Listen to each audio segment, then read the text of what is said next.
João de Almeida era um padre. KKKKKKK. Olha, se ele tivesse sido um padre, eu não teria problema algum com isso, até porque o trabalho dele teria sido somente de traduzir a Bíblia para o português. Contudo, a história nos mostra que a verdade passa bem longe disso.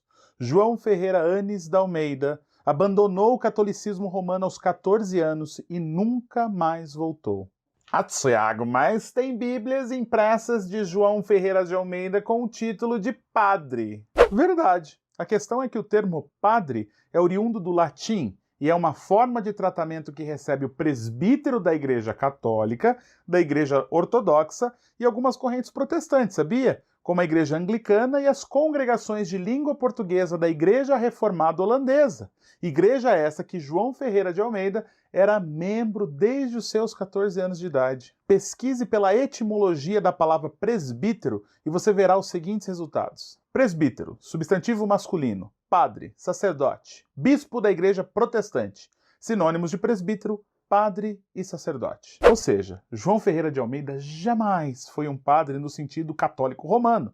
E a verdade é mais distante disso possível, pois ele, ao pastorear a igreja em Gali, sul de Ceilão, atual Sri Lanka, em 1657 adotou uma posição tão anticatolicismo romano que até o governo local decidiu prestar queixas contra ele para o governo de Batávia. João se dirigia aos dogmas da Igreja Católica Romana como superstições papistas e rejeitava veementemente cada figura da igreja.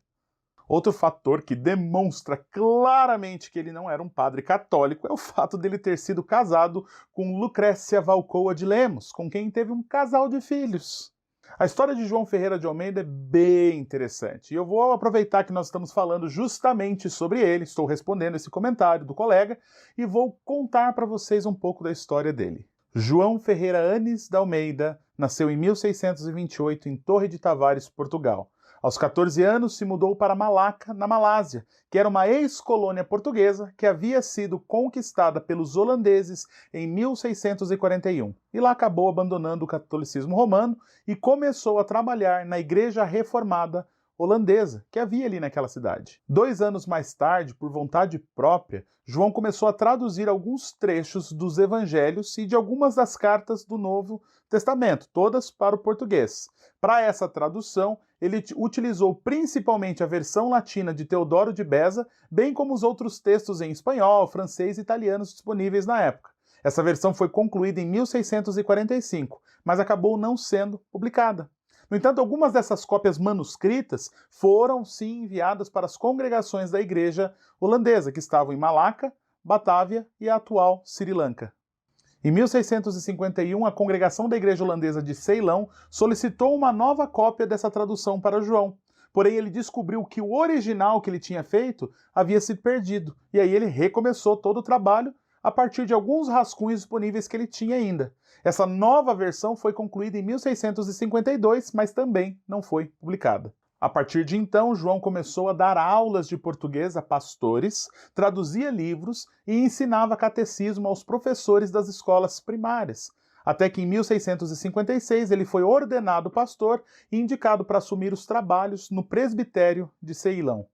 É na fase final de sua vida que João retoma o trabalho de tradução que ele havia iniciado lá na sua juventude. Ele aprende o grego, ele aprende o hebraico, e em 1676 ele comunica ao presbitério que o Novo Testamento estava pronto.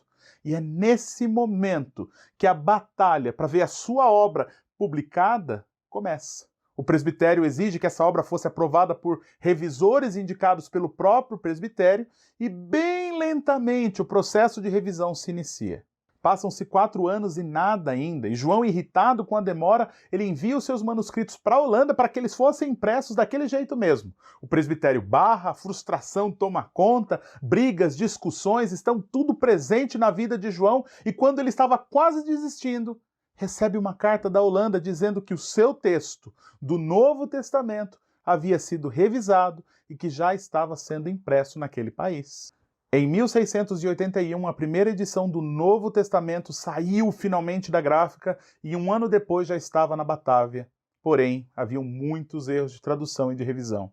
Essas cópias foram então recolhidas e destruídas, e o processo de revisão foi retomado, só que dessa vez demoraria 10 longos anos para ser terminado. Essa segunda versão do Novo Testamento só foi impressa em 1693, 2 anos após a morte de João Ferreira. Durante seus últimos 10 anos de vida, enquanto ele esperava pela revisão do Novo Testamento, João Ferreira decidiu iniciar a tradução do Antigo Testamento.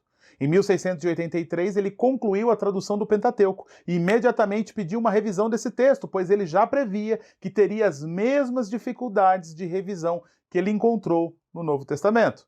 Ou seja, ligeiro homem, aprendeu rápido a lidar com o sistema.